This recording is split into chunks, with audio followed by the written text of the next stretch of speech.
He whenua tuku iho tēnei no ngā tihine kura. He moemoe a nui tō te hapu ki te whakatū papakāinga ki konei. Our shareholders in our whānau own this whenua, right? And so they have the right to let the shareholders know exactly what they want to do. For a long time now, we've talked about how do we start housing our whānau back home. So roughly about 50 whānau, because we will have some nannies and koros. Obviously, we will have, lots of tamariki as well, which we're so excited about. So that really is our dream, to have more of our whānau engaged with our marae, which is just right there.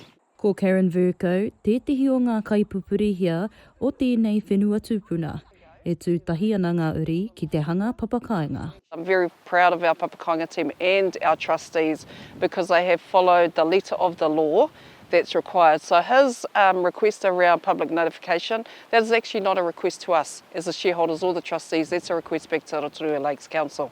Ko te hiahia o te tarawhiti o whangamoa, kia tū ai ngā whare papakāinga 28 ki te taha o Taramarae.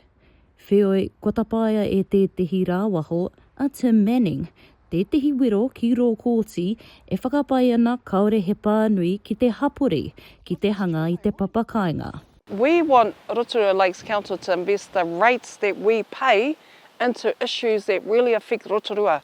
We don't want them to be spending hundreds of thousands of dollars around a small group of residents. Some of those residents don't live here on legal action because they're unhappy with the way that the current Resource Management Act, the technicalities of the Act are. We are always excited about any papakāinga development because we know that we still have a housing crisis. We see the brunt of it when we see people sleeping rough in the street.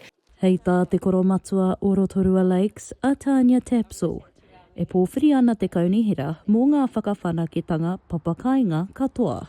So I am very supportive of, especially in papakāinga, mana whenua being able to access that, of course in a safe way. Regardless of this, what I would call smoke and mirrors, actually we've got some beautiful things that are happening here at our marae, and so the ability to bring our whānau home, to have them situated at home in our mokopuna growing up here, just far supersedes all of this ngawe that's being articulated by a very small group of people, of which half of them don't even live at Rotorua.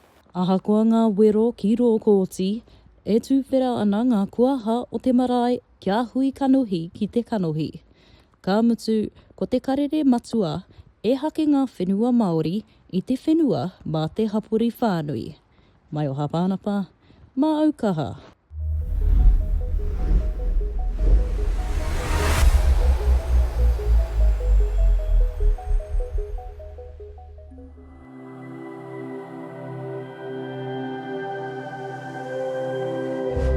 Ko te reo, te take.